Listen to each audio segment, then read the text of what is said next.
রাসূলুল্লাহ সাল্লাল্লাহু আলাইহি ওয়াসাল্লাম বলেন, যে ব্যক্তি আমার 40টি হাদিস আমার উম্মতের কাছে পৌঁছাবে তার জন্য আমি কিয়ামতের দিন বিশেষভাবে সুপারিশ করব। সুবহানাল্লাহ। নাম্বার 2, মানুষের মধ্যে যারা মৃত্যুকে বেশি করে স্মরণ করে এবং তার জন্য প্রস্তুতি নেয় তারাই সবচেয়ে বুদ্ধিমান।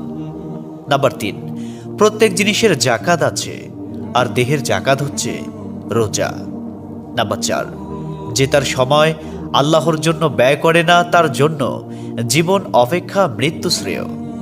নাম্বার 5, যারা সব সময় ইস্তিগফার তথা ক্ষমা প্রার্থনা করে তাদের সাথে উঠা বসা করুন, কেননা তাদের হৃদয় সবচেয়ে কোমল হয়। নাম্বার 6, তুমি যত সিজদা দিবে আল্লাহ তত গুণা তোমার মাফ করে দিবেন।